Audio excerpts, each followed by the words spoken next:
Hey guys, what is going on? My name is Jay Ware, and welcome to your Mauer Der Toten Easter egg tutorial guide.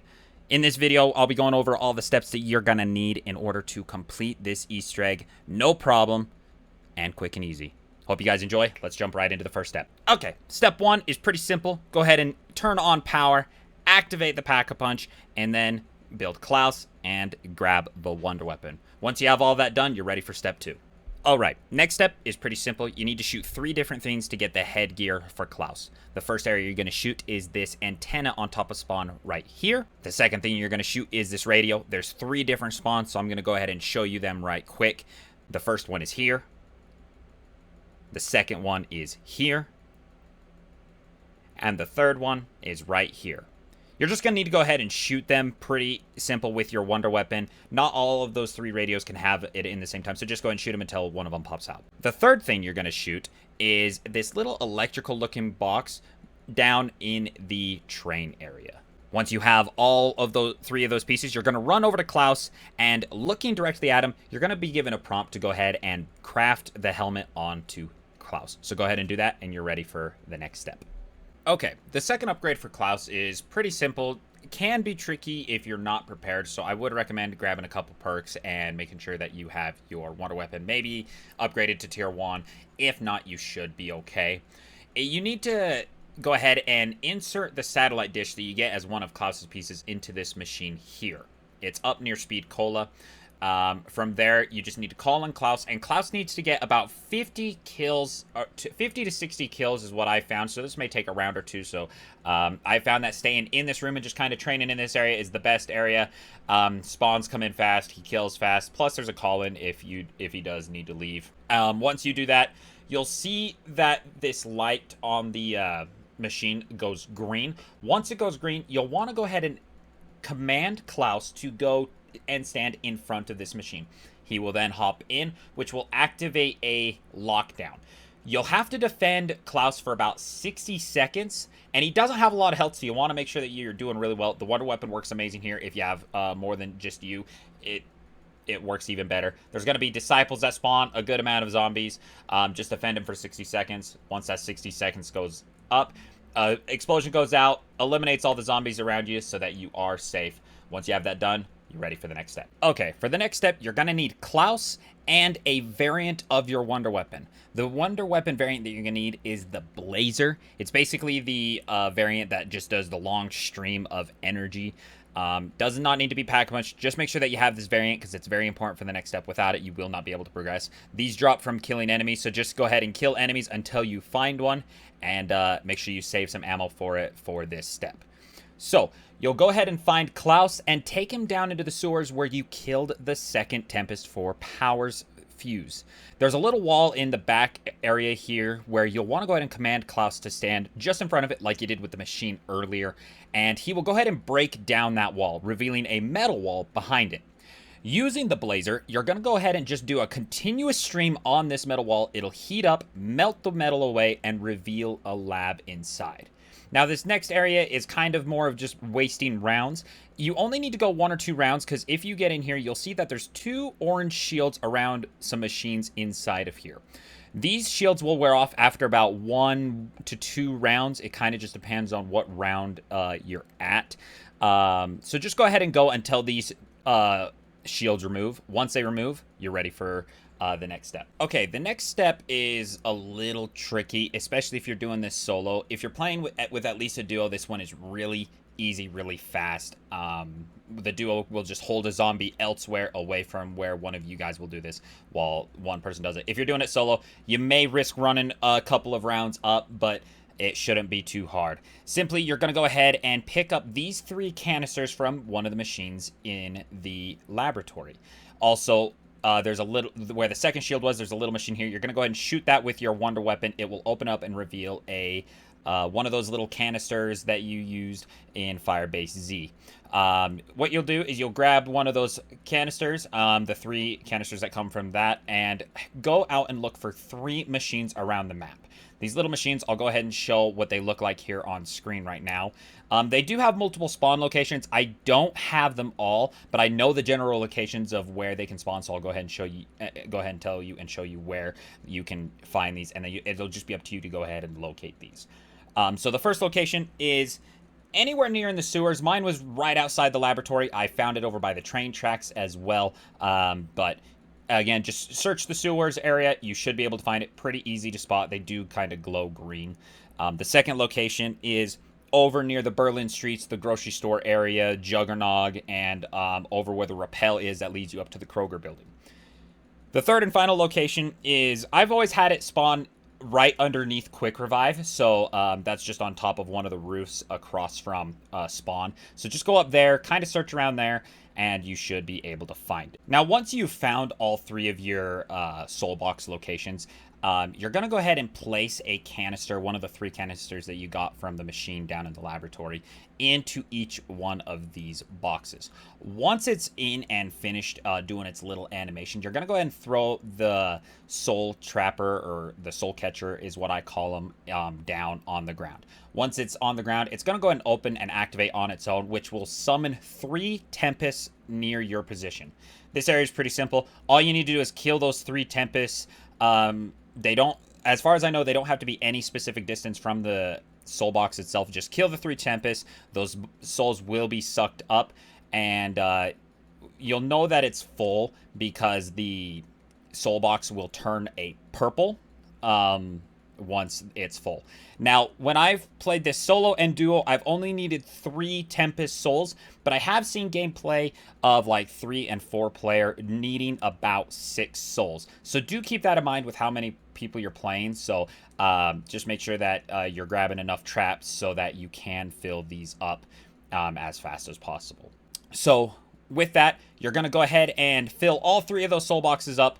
You can fill them up 1 at a time. You can fill them up 3 at a time. Kind of up to you. But once you're done, you're going to go ahead and pick up one of those pink canisters that are out of the soul box. You can only carry 1 of these at a time. And if you've ever played Outbreak with one of their side objectives where you have to collect ethereal essence, these follow the same properties. You cannot sprint. You cannot jump. You cannot mantle pretty much anything. You are slow. You do have that ethereal blast, though, so make sure you use it if you do get into tight situations. But you'll just go ahead and carry these pink canisters back down to where you found the 3 canisters on that machine in the middle. Go ahead and place all 3 of them there, and you're ready for the next step. Okay, the next step is pretty simple. You're going to go ahead and want to make sure that one of your duos or players, if you're playing this in a group, is elsewhere in the map holding a zombie while you go ahead and collect Klaus. You're going to go with Klaus over to this console just nearby where you collected him and flip this switch. Once you flip the switch, you're going to command Klaus to stand on the train tracks on the opposite side of where you flipped the switch. Once he's there, he's going to go ahead and do this little animation, and a train will come slamming into him, and he will stop. From there, you're only going to have limited time to get on the train and grab 2 pieces of equipment. There's a warhead part on this train, as well as a key card. You'll want to grab both of these. Now, word of the warning, there is a piece of intel next to the key card. So if it's your first time hopping on that train, grabbing the key card, make sure that when you grab it, that you actually grab the key card and not just the intel, so you don't have to do this step again. If you do mess up, you will just need to go 1 more round, and you should be able to activate this again. But go ahead and grab those pieces, and you're ready for the next part.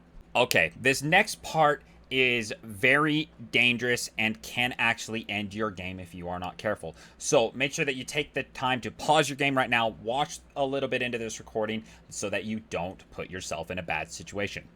So for this part, I do recommend making sure that you have stamina up and at least 2, maybe 3 bars of armor, because there is going to be you fighting a whole horde of bosses. Now, before you get into that, you're going to go over to a computer where Klaus is first found. In that computer, you're going to go ahead and insert the key card there, and then just go ahead and keep interacting with it until you come to a screen where it kind of goes red and tells you that you don't have access to a satellite. At that point, you'll just have to wait a second. Klaus will go ahead and hack into 3 different computers, which I'll go ahead and show on screen here. The first one is right in front of you down by Klaus. The second one is up in a tent right behind Pack-a-Punch. And the third one is over by the grocery store in the Berlin streets. Now, this is where it gets tricky. You're only going to want to activate one of these computers at a time. Once you've activated a computer, a portal will open in a spot on the map. It usually spawns right in front of Pack-a-Punch for the first one, but can spawn in other locations around the map for the next one. So, with this portal open, a Megaton is going to come out of this portal, along with about 2 to 3 mimics and about a horde of 7 to 15 zombies. You're going to go ahead and wipe out this horde. This step is really useful if you're having a duo that can save a zombie elsewhere. Otherwise, the rounds are going to rack up on you, and it's going to get even more difficult. Now, this is where it gets difficult. Once you've killed the Megaton and it splits, each split will drop 1 piece of uranium. This will start a 5-minute countdown. You will only have 5 minutes to do the following. First, you're going to need to take 1 piece of this uranium over to a crafting table near the computer that you activated. From there, there's going to be a crafting table there. You'll go ahead and craft this little device on the table. You'll then need to run and take this device up to the zip line near Speed Cola or on the opposite side near Quick Revive, one of the 2 slots. You'll go up to the zip line and you should have an interaction menu that allows you to place that device there. You'll then need to run back down, grab the other piece of uranium, go to that crafting table again and craft a second device. You'll take that device to the other side. So if you put the first device on Speed Cola side, you'll need to go to Quick Revive side and place it on the zip line there. Once you do that, the 5-minute timer will stop and those 2 pieces will come slamming together, creating a refined uranium piece. Using that uranium piece, you'll need to go back down to the lab while carrying it and place it in the warhead. Now, you'll need to do this step 2 times. So that's why I said it's good to have a partner that can keep a zombie away. That way the rounds don't rack up, keeps it easier, allows you to do this pretty quick and easy. So once you have that second time, stop what you are doing. As soon as you insert that second piece of uranium into the warhead, the refined uranium, the boss fight will begin. So before inserting that into the warhead, I would make sure that you and your entire team is ready for the boss fight. Now that you guys have gone a couple rounds, gotten all set up, you guys are ready for the boss fight. So go ahead and slap that uranium into the warhead and begin the boss fight. Now the boss fight is comprised into 4 phases. Each one gets just a little bit more difficult, but stays relatively the same as far as mechanics. I'm going to go ahead and break them down into each individual phase so you guys can get an idea of what to expect and how to maybe plan around these attacks. Phase 1 of the boss fight is pretty simple and straightforward. First off, Valentina has a shield, very easily broken. Just go ahead and put a few bullets of that wonder weapon in. It'll be gone in a matter of seconds. 2, she will have a massive horde of zombies just constantly spawning, so do keep an eye out for those. Kill those so you don't get overwhelmed. The first mechanic of phase 1 is pretty simple. It's her spawning. She will spawn a wave of tormentors and disciples that will just hunt you down and do a lot of damage to you, so you guys will want to prioritize killing all those tormentors so you guys don't get overwhelmed, because they do a lot of damage when they explode. The second mechanic that Valentina has in phase 1 is known as her fire crystals. Basically, she'll target one character and one character only and launch a barrage of fire crystals towards that character. If you are hit with those crystals, your armor will be gone in a matter of seconds, so you'll want to take cover or break just line of sight with her so you don't take any damage. The third and final mechanic that you'll see in phase 1 is her healing phase. What she'll do is she won't do any attack damage to you. She'll just spawn about 7 to 10 zombies around her, up in the air floating, and they will start healing her. So you guys will want to prioritize that mechanic is happening and go destroy them. If you don't destroy them fast enough, then she will gain health back. Me and my partner, we never let that happen, so I'm not 100% sure how much health back she gets per zombie, but it's better to just not let that happen. Once you do enough damage to her, she'll go ahead and become immune. A shield will come around her that, you know, when you're shooting at her, it will become immune, and she will teleport away to a different location in the map. At this point, you're not in any, like, rush to get to the next point. This is a chance for you guys to re-perk up if anybody lost any perks, get armor, and just kind of take a quick breath before going to the next area.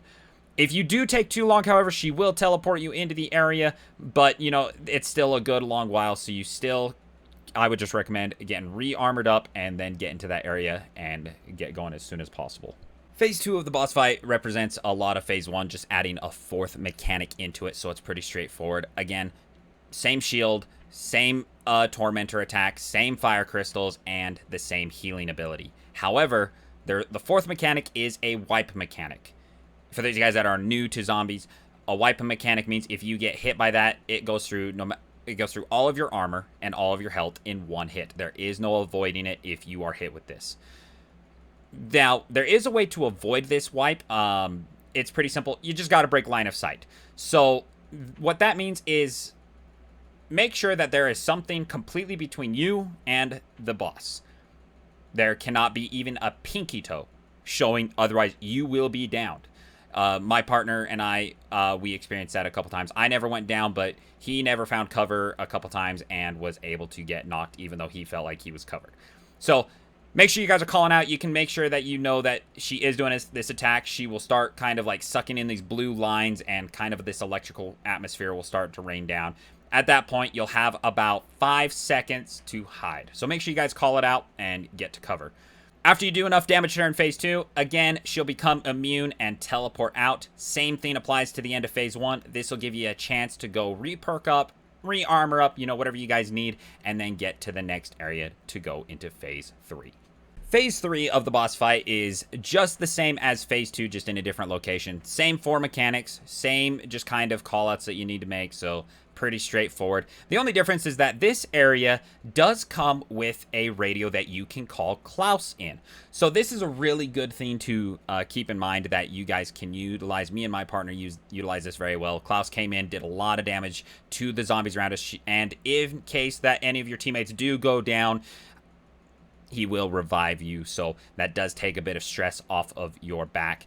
The reason that this is very useful is in Stage 3, there's not a lot of places to hide, so that if that wiper mechanic does come out, which me and my partner saw it at least once, you guys will have to be very clever on how you're going to get out of there. But for the most part, pretty straightforward. Do enough damage to her, she'll go immune, and teleport back down to the lab for the final phase of the boss fight. Phase 4 of the boss fight is also the exact same as Phase 1, 2, and 3. The only difference here is the amount of zombies and enemies that spawn. You can start to count on a Panzer to spawn in probably every 3 to 5 minutes. Manglers do start to spawn around the same time as well. Tempests will start to spawn. A lot more zombies that you have to deal with, and the Tormentors start to spawn a little bit more common as well. But otherwise, she does have the same main attacks. You'll just have to prioritize killing mobs a little bit more. The final phase of the boss fight is the exact same as Phase 4. Same amount of mobs, same amount of attacks, just prioritize fighting those and go ahead and just finish Valentina off. Now, once you do finish her off, there is going to be one more thing. She'll fall to the ground and just be laying there, and you'll be getting a audio quote from Kravchenko or whoever the person is speaking to you at that time, and just telling you to capture her. You'll just have to go over to her and interact with her, whether if you're on mouse and keyboard, that's holding F, square, or X, depending on what system you are playing on. Just interact with her. It'll give you a quick little cutscene and activate the final step of the boss fight. Now, the final thing that you're going to experience in this boss fight isn't really a boss. After that cutscene plays from you capturing Valentina, you're gonna be facing a whole horde of enemies. Klaus is gonna come and he's gonna be taking the bomb that you have created into the portal to escape with it. All you're gonna have to do is defend him. I don't know how much life he has, so just do your best.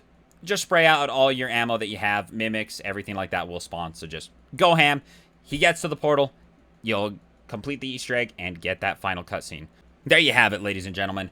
The Mauer Der Toten Easter egg tutorial is complete. Hopefully this has been a big help to you guys and has allowed you guys to complete the Easter egg. This definitely took me a couple of tries just because of a bug, but even when I did get a friend going, it still was pretty difficult, but definitely overall blast. I hope you guys did enjoy it as well. Make sure that you guys, if you did enjoy, make sure you guys leave a like, hit that subscribe button, and let me know what kind of zombies maps you'd like to see tutorials on in the future. I love y'all, and we'll see you guys in the next video. Peace out.